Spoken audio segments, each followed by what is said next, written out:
అందరికీ good afternoon. Media వారికి, మా కాస్ట్ అండ్ క్రూకి అందరికీ గుడ్ ఆఫ్టర్నూన్. ఈ సినిమా జర్నీ ఒక 1.5 year క్రితం స్టార్ట్ అయింది. అప్పటి నుంచి ఈ రోజు వరకు, ఈరోజు ఇదిగో మళ్ళీ కలర్ బట్టలు వేసుకునేంత వరకు ఏదో జరిగింది. అది మేము చేసిన ప్రతి మూమెంట్ కావచ్చు, ప్రతి పోస్టర్ కావచ్చు, రిలీజ్ చేసిన టీజర్ కావచ్చు, ఏదైనా సరే ఏది మేము ప్లాన్ చేసి జరిగింది కాదు. అది దానంతటా అది జరిగింది, అలా జరుగుతూ వచ్చింది. ఇదిగో ఇప్పుడు ఇక్కడ ఈ నంబర్ చూసేంతవరకు 3 రోజుల్లో. ఏ సినిమా అయినా మనం చేసినప్పుడు మనం ఒకటి అనుకుంటాం, ఇది నా సినిమా. నా సినిమా అని ఇక్కడ ఉన్న వాళ్ళందరూ చెప్పుకుని ఉంటారు. అలా నా అంటే, నా వరకు నా అంటే చాలామంది నాలు కలిస్తే నేను, నా వెనకాలన్న నాల్లో మొట్టమొదటి నా ఆ పరమాత్ముడు, ఆ పరమశివుడు.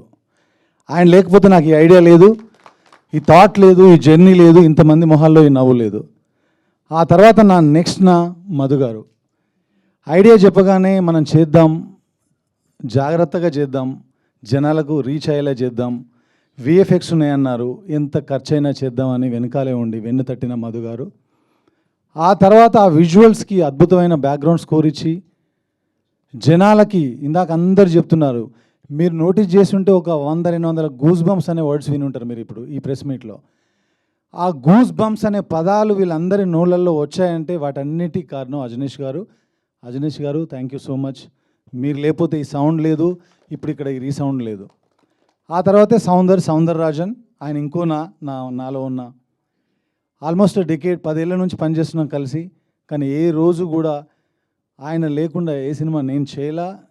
నా సినిమా అనగానే ఆయన ఎప్పుడూ ఆయన ఎఫర్ట్స్ పెట్టకుండా లేరు. సో ఇంత మంచి విజువల్స్కి నేను చెప్తా ముందు ఇప్పుడు స్పీచ్లోనే ఏ బడ్జెట్లో చేసాం ఈ సినిమా, మీ అందరూ సర్ప్రైజ్ అయ్యే బడ్జెట్లో చేసాం ఈ సినిమా.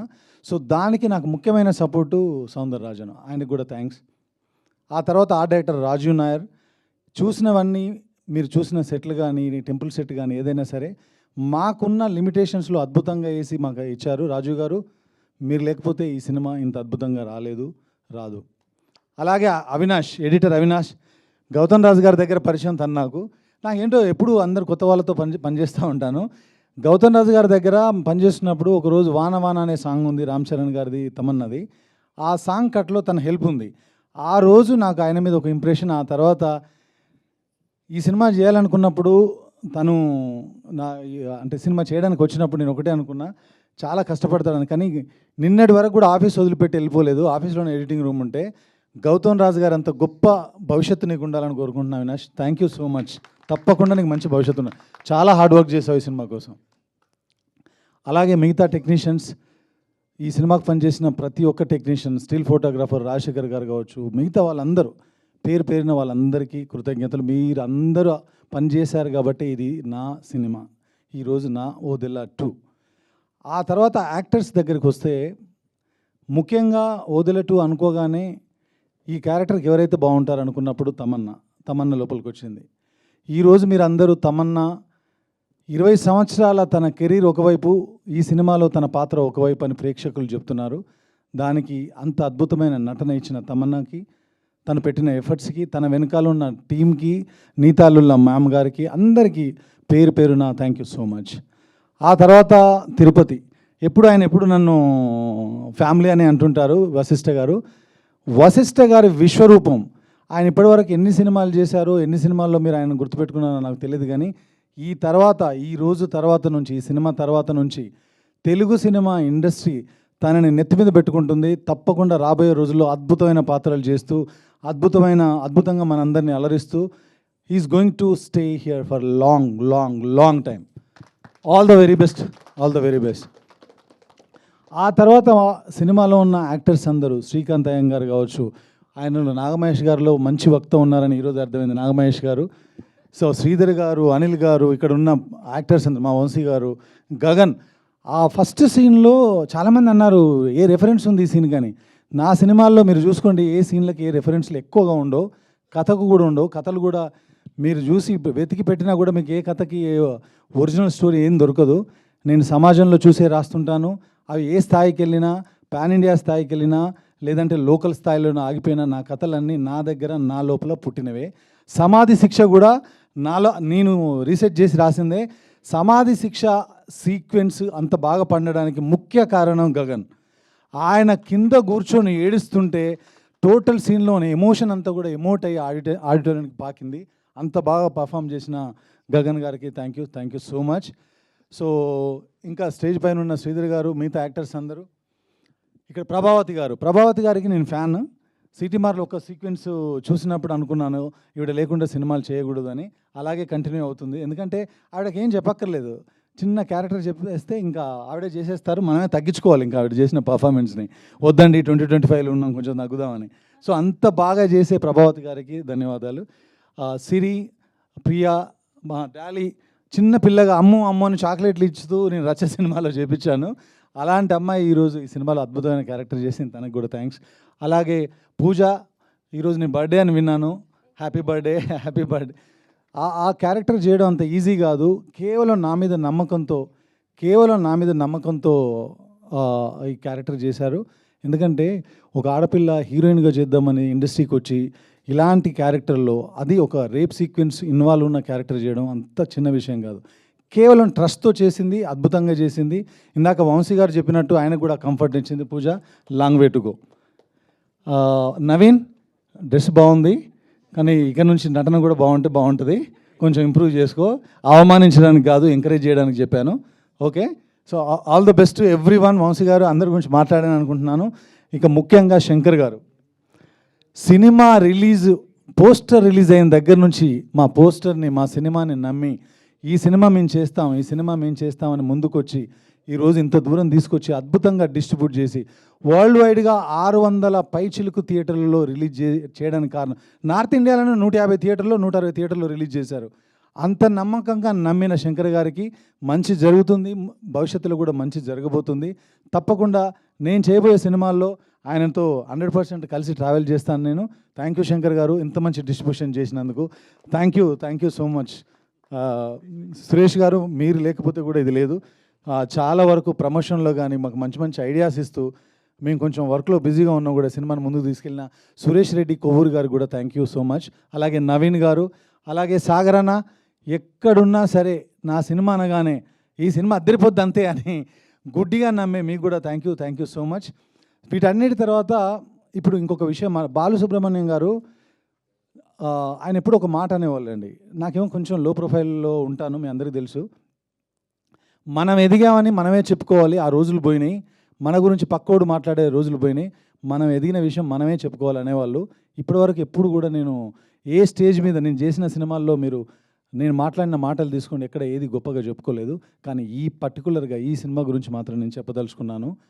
నాకు ఒక 4-5 ఏళ్ల క్రితం వరకు అసలు స్పిరిచువాలిటీ కానీ భక్తి కానీ పెద్దగా లేదు.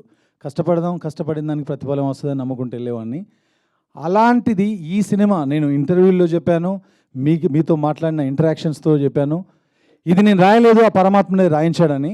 అది ఇప్పటికి కూడా చెప్తున్నాను, ఇది నేను రాసిన కథ కాదు, నాకు సాధ్యమయ్యే కథ కాదు. నేను నమశివాయ అంటే మీకు తెలియదు అన్నారు, నాకు కూడా తెలియదు ఇది ఈ సినిమా స్టార్ట్ చేసేంతవరకు. సో ప్రతిదీ రీసెర్చ్ చేసి చదువుకొని తెలుసుకొని రాసి ఈరోజు ప్రతి ఒక్కరూ ఆ నంది కనిపించినప్పుడు కానీ, ఆ శివుడు కనిపించినప్పుడు కానీ, వాళ్ళు పడిన వాళ్ళ స్పెషల్గా వాళ్ళు ఎక్స్పీరియన్స్ చేసిన ఎక్స్పీరియన్స్ని నాకు ఫోన్ల ద్వారా మెసేజ్ల ద్వారా కమ్యూనికేట్ చేస్తున్నప్పుడు, శివుడు ఏది చేసినా ఒక కారణం ఉంటుంది, శివుడు ఏది చేసినా దానికి ఒక అర్థం ఉంటుంది. నాలో స్పిరిచువాలిటీని నింపడానికే దేవుడు ఈ సినిమా నా చేతుల ద్వారా జరిగేలా చేశాడు.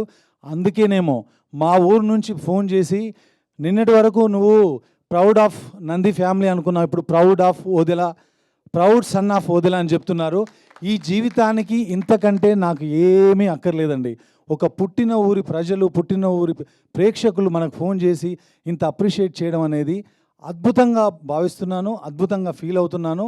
కాబట్టి ఈ సినిమా అనేది ఇప్పటికే కాదు, ఎప్పటికీ నా మనసులో, నా హార్ట్లో ఉండిపోయే సినిమా, అద్భుతమైన సినిమా, గొప్ప సినిమా. ఎందుకు ఈ మాటలు చెప్తున్నానంటే, సినిమా చేసినప్పుడు మనం పోలీస్ స్టోరీ చేస్తే 100 సినిమాలు పోలికలు ఉంటాయి, ఓ లా బేస్డ్ సినిమా చేస్తే 100 సినిమాలు ఉంటాయి, ఓ డాక్టర్ బేస్డ్ సినిమాలు చేస్తే 100 పోలికలు ఉంటాయి. పోలికలు లేకుండా సినిమా ఉంది అని నేను చెప్పను, కానీ సినిమా ఉంది మాత్రం అద్భుతంగా. మీరు చూస్తే ఎన్నో కొత్త సీక్వెన్స్లు, సమాధి శిక్ష మాట్లాడుతున్నారు, సైకిల్ గురించి మాట్లాడుతున్నారు, తిరుపతి 5 ఎలిమెంట్స్ గురించి మాట్లాడుతున్నారు, క్లైమాక్స్లో ఉన్నటువంటి అద్భుతం 20 నిమిషాలు, ఆ 20 నిమిషాల గురించి మాట్లాడుతున్నారు. దీన్ని స్ప్రెడ్ చేయండి. ఎందుకంటే ఇందాక మా ప్రొడ్యూసర్ కానీ మా వాళ్ళందరూ భయపడినట్టుగా ఒక సినిమా అయితే మనకున్న ఎనర్జీతోనో శక్తితోనో ఎవరినైనా మనం ఢీకొట్టగలం. మనం ఇక్కడ ఒక సినిమా చేయడానికి రాలేదు. తప్పకుండా ఇంకో 25 ఏళ్ళు 30 ఏళ్ళు సినిమాలు చేయడానికి ఆశపడుతున్న వాళ్ళం కాబట్టి మీ ఎవరి గురించి కోపంగానో తప్పుగానో మాట్లాడలేము. I respect each and every one of you. మీరు రాసిన వ్యూస్ని, రివ్యూస్ని అన్నిటినీ పాటిస్తూ ముందేమైనా తప్పులుంటే సరిదిద్దుకునే ప్రయత్నం చేస్తాను. కానీ ఒకే ఒక మాట, సినిమాలో ఉన్న మంచిని మాత్రం స్ప్రెడ్ చేయండి. తప్పకుండా ఇది మీరు చేస్తారని ఆశిస్తున్నాను. అలాగే ఇందాక ఒకటి అన్నా, నేను మాట్లాడతానని, ఈ సినిమా బడ్జెట్ మీరు రాసిన బడ్జెట్ కాదు. చాలామంది అనుకుంటున్నారు బ్రేక్ ఈవెన్ అని ఎప్పుడవుద్ది. దీనికి మీకు విషయం చెప్తున్నానండి మీడియా సుముఖంగా, ఈ సినిమా రిలీజ్కి ముందే బ్రేక్ ఈవెన్ అండి. అది మేము చేసింది కాదు, ఆ పరమాత్ముడు చేసిన విషయం. జనాల దగ్గరికి వెళ్ళకముందే ఈ సినిమా బ్రేక్ ఈవెన్ సినిమా కాబట్టి బ్రేక్ ఈవెన్ గురించి మాట్లాడుకోవాల్సిన అవసరం ఈ సినిమాకు లేదు. మాకు ప్రేక్షకుల రూపంలో ఇచ్చే ప్రతి రూపాయి, వచ్చే ప్రతి రూపాయి కూడా ఆ పరమాత్ముడు మాకు ఇస్తున్నటువంటి ప్రసాదమే, మా మధు గారికి ఇస్తున్నటువంటి ప్రసాదమే. కాబట్టి ఈ సినిమా ఆల్రెడీ సక్సెస్ఫుల్ బాటలో వెళ్తుంది. దానికి ముఖ్య కారణం మీరు చూసిన వాళ్ళు చాలామంది రాశారు, విజువల్స్ అద్భుతంగా ఉన్నాయి అంటే ఓదెల 2కి ముందు సీజీ, ఓదెల 2 తర్వాత సీజీ అని చెప్పొచ్చు. ఎందుకంటే వాళ్ళ ప్లేస్లో నిల్చొని మాట్లాడుతున్నాను. మేము అతి తక్కువ బడ్జెట్లో 200 మంది పనిచేశారు విఎఫ్ఎక్స్ పైన, కానీ బడ్జెట్ చాలా తక్కువ ఇచ్చినా కానీ కవిత మ్యామ్, అభి గారు, వాళ్ళ ప్రసాద్ ల్యాబ్స్ టీమ్ మా అందరికీ సపోర్ట్ చేసి మీరు చూసిన ఆ విజన్ని, ఆ విజువల్స్ని స్క్రీన్ పైన చూడగలిగారు. ఇంత బడ్జెట్లో ఇది సాధ్యమైందంటే కేవలం ప్రసాద్ ల్యాబ్ వల్ల. నా ఫస్ట్ సినిమా నుంచి అన్ని ఇక్కడే చేశాను, ఇప్పుడు ఇది కూడా ఇక్కడే చేశాను. వాళ్ళే కారణం. వాళ్ళందరికీ మరొక్కసారి థ్యాంక్స్ చెప్తున్నాను. అట్లాగే దానిలో ఇన్వాల్వ్ అయినటువంటి ప్రకాష్, వెంకీ, ప్రదీప్, ఇంకా మిగతా వాళ్ళందరికీ కూడా, అలాగే థండర్ స్టూడియోస్ బుజ్జి, ఎందుకంటే ఇక్కడ నేను చెప్పాలి వాళ్ళందరికీ థ్యాంక్స్. చాలా కష్టపడ్డారు. 1 సంవత్సర కాలంలో మీరు చూసినటువంటి ఆ శివుడిని కావచ్చు, నందిని కావచ్చు, ఆ నాగపాముని కావచ్చు, వీటన్నిటిని క్రియేట్ చేయడం అంత ఈజీ కాదు. మాకున్న వనరులతో ఎక్కడైనా 1% మీకు ఏమన్నా అనిపించి ఉండొచ్చు, కానీ ఇంత తక్కువ బడ్జెట్లో ఇది అచీవ్ చేయడం అనేది ఇంతకుముందు జరగలేదు, ఇక ముందు కూడా జరిగే ఛాన్సెస్ చాలా తక్కువ. అంత ఎఫర్ట్స్ పెట్టారు వాళ్ళు మా కథను అర్థం చేసుకొని. కాబట్టి వాళ్ళందరికీ మరొకసారి థ్యాంక్స్ చెప్తున్నాను. క్లిక్, ప్రశాంత్ అండ్ పృథ్వీ, వీళ్ళందరూ కూడా అందరి పేర్లు నాకు గుర్తులేవు, బట్ మీ టీం అందరికీ మరొకసారి ధన్యవాదాలు. ఈ సినిమా విజువల్స్గా ఇంత బాగా వచ్చిందంటే మీరందరే కారణం. మాతో పాటు మీ అందరికి మరొకసారి థ్యాంక్స్ చెప్తూ, సినిమా చూడని వాళ్ళు థియేటర్కి వెళ్ళి తప్పకుండా ఈ సినిమా చూస్తారని, ఆ శివ దర్శనాన్ని మీరు దర్శించుకొని ధన్యులవుతారని భావిస్తూ థ్యాంక్ యూ సో మచ్.